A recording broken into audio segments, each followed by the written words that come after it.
Hi friend, नमस्कार. बघा तुम्ही सगळेजण कसे आहात?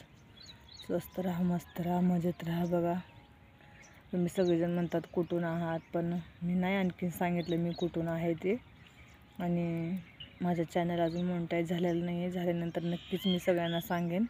आणि दुसरी गोष्ट म्हणजे कसं, मी मुलांचा, माझ्या वारलेल्या मुलाचा व्हिडिओ बनवत होते ना, मग मला ह्यांनी खवळतात की तू त्याचे व्हिडिओ टाकताना रडते आणि मग तुला त्रास होते, तू नको त्याच्या विषयावर व्हिडिओ टाकू करू. पण असं सगळेजण प्रश्न विचारतात की ताई त्याला काय झालं, कशानं वारलं, असं सारखं. मी त्या विषयावर टाकला ना व्हिडिओ, तरी पण मला सारखं कमेंट करतात की कशानं वारला, काय झालं. तर माझा मुलगा वारला आहे बघा, करंट लागून. आणि तो 17 वर्षाचा होता. आणि अचानकच त्याला करंट लागला आणि तो अचानकच वारला. त्याच्यामुळं लईच म्हणजे भयानक दुःख झाले तर आम्हाला. आणि दुसरी गोष्ट म्हणजे काय, त्यानं आमची गिरगाई आहे बघा. आणि गिरगाईला पण त्यानं होतं तेव्हाच एक वासरू झालं होतं, खोंड होतं बरं का. आणि मग त्यानं इतका लळा लावला होता ना त्यानं की बासच बघा. त्याचा फोटो पण तुम्हाला दाखवते मी. लय म्हणजे त्यानं असं त्याच्या गळ्यात हे करून ती वासरू पण त्यानं असं जणू की एकूणमेकाचं हे असल्याने असं गळ्यात पडायचं. त्यानं दिसलं की वरडायचं, त्याच्याकडे पळत जायचं. त्यानं शाळेतनं आला की त्यानं दिसलं म्हणलं की ह्यानं वरडाय चालूच करायचं. मग त्यानं काय करायचं, दप्तर ठेवायचं आणि पळत पळत त्याच्याकडे जायचं बघा. इतकं दोघांमध्ये प्रेम होतं का नाही, ती जणू की आपण माणसं कसं प्रेम करतो का एकूणमेकावर, इतका जीव त्यांचा एकूणमेकावर होता. आणि ते वासरू होतं फक्त महिन्याचंच होतं बघा. आणि त्यानं जन्मल्यापासून त्याचं संगोपन त्यानं करायचं ना. मग आमचा मुलगा वारल्यानंतर बघा त्यानं असे सगळे त्याचं आश्चर्य करायचे. ती वासरू पण असं 2-3 दिवस त्यानं दिसना नव्हता, तर इतकं ओरडत होतं. सगळी जाऊन त्याच्या डोक्यावरून हात फिरवायचे, आता ते नाही राहिला, नको ओरडू बाळा असं म्हणायचे त्याला. मी पण त्याच्या गळ्यात पण रडायचे, कारण इतकं हे होतं ना. त्यानं एवढं महिन्याचंच वासरू होतं, पण दिदी दिसायला लागली त्याला, पण त्यानं दिसेना ना. म्हणून दिदीकडे बघून असं वरडायचा, इकडे बघायचं ते वासरू. त्यांचा लयच जिव्हाळा आणि लयच प्रेम झालं होतं. पण त्यानं पण का नाही, ते वासरू पण का नाही, त्यानं मेल्यानंतर एक 8-10 दिवसानं मेलंच बघ. त्यानं असं दूध प्यायलं नाही वेळेवर, दूध पित नसायचं. आणि त्याला काय झालं अचानक काय माहिती. आणि त्यानं मग आम्ही खाणं पिणंच त्यानं सोडून दिलं. दूध बी पेना, बाटली आणली त्याला दूध पाजायला, मग त्यानं बाटलीनं पण दूध पेना, असं पण गाईला पण पिणं. आणि मग त्यानं न पिऊन बघा त्यानं मेलंच बघा ते पण वासरू.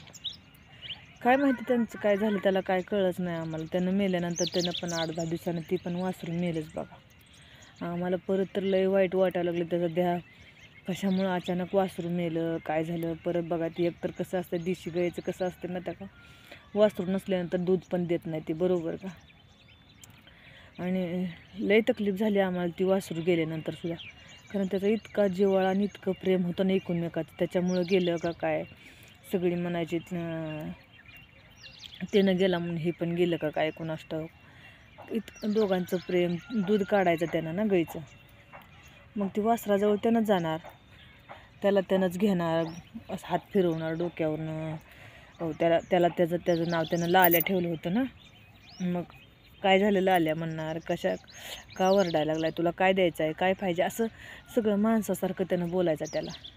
आणि त्यानं मग त्याच्यापाशी जाणार पळत त्याला चाटणार, काय बी करणार त्याला असं. आणि दुसऱ्या देणार. त्यानं हात असं केलं का नाही, त्याच्या हातावर असं मुंडकं ठेवणार, असं जाऊन पळत असं मुंडकं लावणार त्याच्या हाताला. बघा इतकं माणसासारखं त्यानं जीव लावला होता त्या वासरानं पण. आणि तो माझा मुलगा गेल्यानंतर त्यानं पण 8-10 दिवसानं वारलाच बघा. असं जीव लावल्यानंतर बघा जनावरंसुद्धा किती हे असतात बघा. बघा ही एक त्याची आठवण आहे आमच्यासाठी. चला तर मग बाय. बघा सगळ्यांना. बघा पशुपक्ष्यांना सुद्धा जीव लावल्यानंतर ते माणसासारखं प्रेम करतात. आणि जर माणसांना प्रेम केलं तर ते कसे वागतात बघा आपल्यासंग. हो, माणसांना किती जर प्रेम लावलं तर त्यांना त्याचं काहीच कळत नाही, बरोबर का. बघा तुम्ही, आपण एखाद्या माणसावर किती जरी प्रेम केलं तर ती शेवटी आपल्याला त्रास देतेच. पण तसं जनावरांचं नसते का नाही.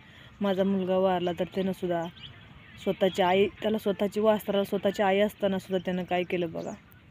त्याच्या हृदयात विरह असू ना तर काय त्रास असू, पण त्यानं स्वतःनं न खाऊन पिऊन त्याला बाटली आणली, काय काय केलं आम्ही, पण त्यानं काय शेवटी राहायलाच नाही, गेलंच बघा त्यानं. परत गाईनं दूध देईना, लय म्हणजे त्याच्या लय प्रोसेस झाल्या, परत काढू देना गाई दूध, लय त्रास दिला. मग नाही दूध काढल्यावर बी ती गाठी होत्यात त्याच्या थानात. आम्हाला लय म्हणजे लय त्यावेळेस आम्हाला लयच भयानक त्रासातनं जावं लागलं बरं का. हो, चला तर मग बाय बाय सगळ्यांना.